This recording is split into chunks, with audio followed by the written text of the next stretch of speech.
नमस्कार दोस्तों, आप सभी को मेरे चैनल पे स्वागत है। आज हम बात करने वाले हैं कि हर जगह पे हर किसी के घर पे हमें खाना नहीं चाहिए। ये सच बात है और ये आज से नहीं, बहुत ही आदिम काल से ये चल रहा है। और आपने अगर शास्त्र वगैरह पढ़ा हो या कहीं पे सुना हो तो आपने कहीं ना कहीं तो ज़रूर सुना होगा कि हर किसी के हाथ से बनाया हुआ खाना और हर किसी के घर में जाके हमें खाना नहीं चाहिए। खाने का मतलब आप अभी ये सोच सकते हो कि यार हम लोग तो कभी कभी रास्ते में फुटपाथ में फास्ट फूड वगैरह खा लेते हैं, मिठाई के दुकान में जाके मिठाई खा लेते हैं, तो क्या होता है। तो मैं वो सब के खाने की बात नहीं करूँ जहाँ पे आप खड़े होके बस 5-10 मिनट के लिए मिठाई खा रहे हो, फास्ट फूड वगैरह तला हुआ खाना खा रहे हो, ये सब की बात नहीं करूँ। मैं अन्य की बात कर रही हूँ जो आप दोपहर को या रात में एकदम शांत होके बैठ के आराम से खाते हो, वो अन्न, वो चावल की बात हम कर रहे हैं कि हर किसी के घर पे खाना नहीं चाहिए। देखिए क्यों खाना नहीं चाहिए, शास्त्र में भी यही लिखा है। तो आपने बहुत सारे पहले ये सब सुना होगा कि अगर कोई संत लोग या कोई ऊंचा जात का लोग खाना बना रहे हैं और कोई एक नीचा जात का वो स्पर्श कर देते थे तो वो संतर जो है, साधु संत लोग, वो खाना एक्सेप्ट नहीं करते थे, ग्रहण नहीं करते थे, वो फेंक देते थे। चाहे वो कितना ही अच्छी तरीके से बनाए, अगर उसमें टच भी हो गया ना कोई भी अनजान व्यक्ति का, तो वो खाना नहीं खाते थे। क्यों नहीं खाते थे पता है? क्योंकि अगर आप सोच लो कि कोई एक घर में लड़ाई झगड़ा हो रहा है और वो महिला घर में लड़ाई झगड़ा करके या टीवी में सीरियल देख देख के खाना बना रही है या मन में बहुत ज़्यादा क्रोध और दुख लेके खाना बना रही है और उस घर का अन्न अगर आप खाते हो ना तो आपका मन भी सेम वैसा ही हो जाएगा, सेम टू सेम। पता है एक बार क्या हुआ था, एक चोर का घर था। एक चोर का घर में एक साधु, वो सन्यासी था, त्यागी था, घर संसार वो नहीं बसाते थे, तो वो त्यागी था। तो एक दिन उस चोर के घर में साधु उठा और बोला कि आप एक दिन के लिए मुझे रहने के लिए जगह दे सकते हो। तो जो चोर का वाइफ है वो बोला हाँ जी क्यों नहीं। लेकिन साधु को तो पता नहीं है कि वो चोर का घर है। आपको पता होगा कि आप कोई भी अनजान के घर जाओगे तो आपको पता होगा क्या वो चोर है या नहीं है। तो सेम वैसे ही साधु को पता नहीं था। तो उन्होंने एक रात उस घर में अच्छे से बिताया और चोर का जो वाइफ है उन्होंने भी अच्छे तरीके से उनका आदर संस्कार किया। और सुबह उठने के बाद जब साधु नींद से उठा ना तो देखा कि घर के सामने एक बहुत ही सुंदर चमकता हुआ लोटा है, मतलब साइड में रखा हुआ है।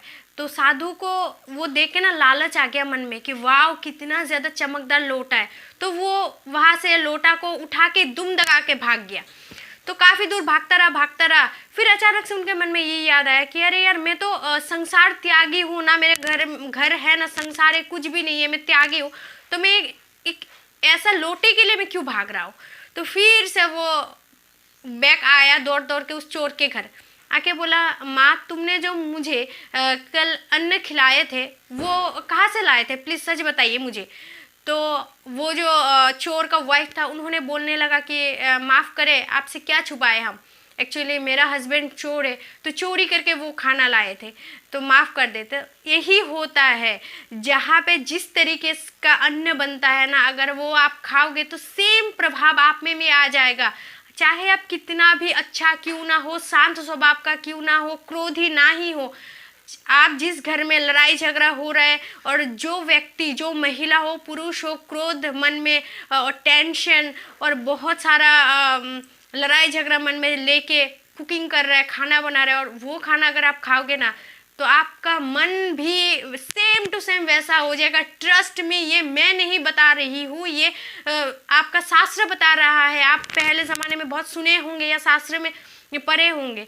तो सेम वैसा ही होता है, जिस घर का अन्न आप खाओगे उस घर का माहौल जैसा है सेम टू सेम आपके अंदर भी आ जाएगा। इसीलिए हमें हर किसी के घर में खाना नहीं खाना चाहिए। और हमें ये बात भी याद रखना चाहिए, अगर कोई महिला मेरे वीडियो देख रहे हो, खाना बनाते सब ना मन को शांत रखे।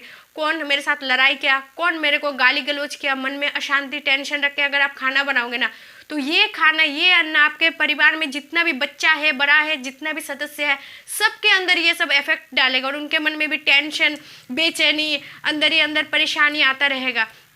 और आपने बहुत सारे ऐसे फैमिली देखे होंगे कि श्राद्ध में नहीं खाते हैं। किसी के घर में श्राद्ध हो रहा है, अगर वो खाते भी है ना तो बीमार पड़ जाते हैं। पता है क्यों? क्योंकि उस घर का माहौल बहुत ज़्यादा दुख भरा होता है, उस घर का माहौल बहुत ज़्यादा टेंशन कष्ट होता है। तो उस घर का खाना खा के लोगों को सेम ही होगा ना, क्योंकि हम जिस घर का अन्न खाते हैं उस घर का माहौल जैसा होता है, सेम टू सेम हमारे शरीर में वही आ जाता है। तो इसीलिए बहुत सारे लोग बीमार हो जाते हैं, उल्टियाँ करने लगते हैं, इसीलिए बहुत सारे लोग रात के घर का खाना नहीं खाते। तो अगर आप लोग इतना ज़्यादा समझते हो तो आप ये भी समझा करो कि हर किसी के घर में आपको नहीं खाना है। चाहे इनवाइट कर रहा है, आपको निमंत्रण कर रहा है, करने दो यार, क्या फ़र्क पड़ता है, लेकिन हर किसी के हाथ का बनाया हुआ खाना नहीं खाना है आपको। जब लंच और डिनर मतलब दोपहर का खाना और रात का खाना आप आराम से शांत होकर बैठ के खा रहे हो ना, तो उसका बहुत ही ध्यान दे, अच्छे से ध्यान दे। और मिठाई खा रहे हो या रास्ते में फास्ट फूड खा रहे हो, वो बात नहीं है, वो 10-15 मिनट की बात है। मैं चावल की बात कर रही हूँ, बार बार सुन लो अच्छे से, ठीक है। हर किसी का हाथ का खाना नहीं खाना है, नहीं तो बेकार का टेंशन बीमारी आ जाएगा और लड़ाई झगड़ा करने लगोगे, गुस्सा भी आ जाएगा और आपका मन भी उस इंसान की तरह हो जाएगा, ठीक है। याद रखना ये बात। आशा करती हूँ वीडियो आपको पसंद आई होगी। अगर वीडियो पसंद आए तो प्लीज़ एक लाइक कर देना, और अगर मेरे चैनल पे आप नए हो तो प्लीज़ चैनल को ज़रूर सब्सक्राइब कीजिएगा।